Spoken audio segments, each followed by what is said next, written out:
No Carol's Corner today, but we do have Matt's metal moment. If you guys remember, but I just loved me some hair bands from back in the 80s. My fave was Van Halen. They just could put on a show and look like idiots, and it was still a lot of fun. Today, I want to talk to you guys about this crazy thing the VA put out last week on the Reg 38 CFR 4.10.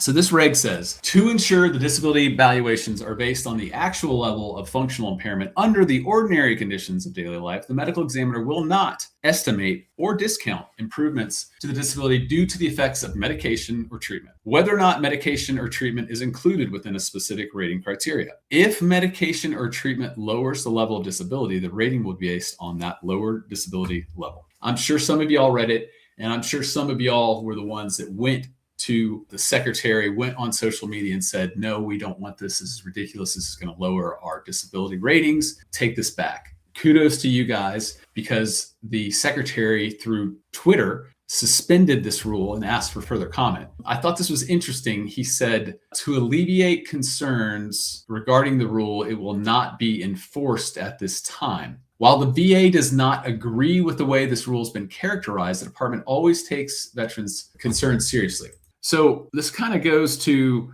Matt, why do you look like an idiotic 80s band member here and you're talking to me about something serious?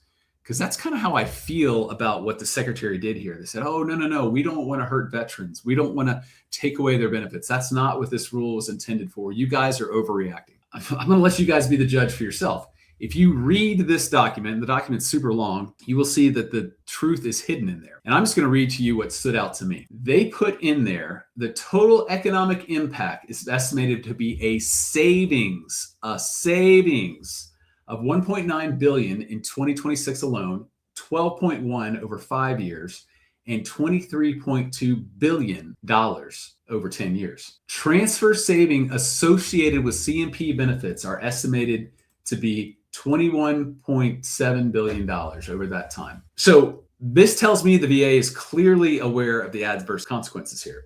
If we go back to that statement, the first sentence is gobbledygook. It's absolutely nonsense. It's like this triple VA speak that you don't really know what they're saying. But the second sentence is not. It says, if medication or treatment lowers the level of disability, the rating will be based on the lower disability rating. This is really, really important for you guys to consider.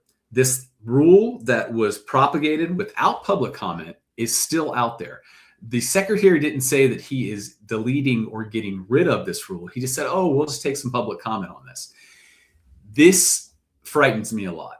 If you go into a CMP exam, they're not going to retroactively take benefits away based on this. But what they could do is just reduce you going forward. They could say, oh, you have back pain at 40%. Well, when you're taking your medicine, you're able to bend down farther or bend to the side farther. So therefore, we're going to reduce you to 20. So even though they say this rule is not in effect right now, I want you all to be thinking about this when you go to your exams, when you go see your doctors regularly. Hopefully medication is helping you. But if it's anything like I've seen and most of my vets I talk to, medication can have efficacy in the short term. Right when you take it, it can be great. You can feel like you're doing well, but it doesn't completely cure the disability. The diagnosis, the disability is still there.